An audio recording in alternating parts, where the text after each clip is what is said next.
Raising an Entrepreneur, 10 Rules for Nurturing Risk Takers, Problem Solvers, and Change Makers by Margot Bisnow. Parents have long searched for how to prepare their children for success. Tiger moms prescribe that strict rules are the secret to producing a future leader. But will that lead to success today? And even if it does, if there's no happiness and creativity, is it really success? The big idea in the book is that your kids can be happy and successful if they find and follow their passion. That's great advice you've probably heard before, but how does someone find their passion? This is where the author breaks new ground with insights from interviews with 60 successful entrepreneurs and their moms, from companies like UnderArmour, YouTube, WordPress, and Tom's Shoes. Bisnow noted that when kids are working on something that interests them, lazy and distracted kids became laser-focused and hard-working. Kids that seemed lost and whose teachers assumed they'd have a mediocre future surprised everyone once they found their passion.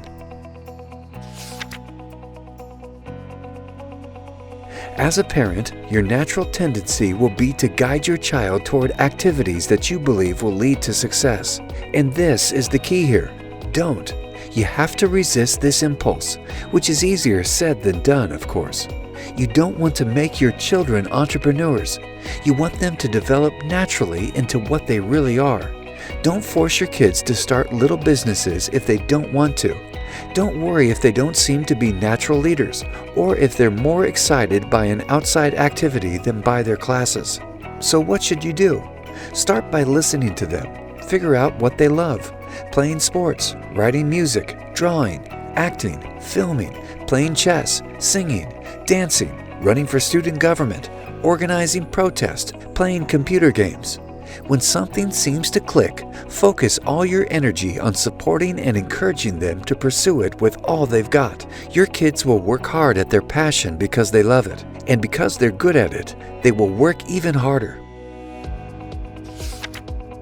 That leads to developing confidence because they're becoming good at something they love, that they choose, and not something that somebody thinks they ought to pursue to get into the right school or the right career.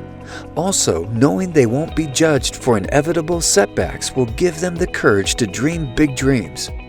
Something great is so much likelier to happen when kids really care about what they're doing and are excited to jump out of bed every day. Isn't that true of all of us? The author says the kids will never be great at something if they don't work non-stop at it. And they will never work non-stop if they don't love it.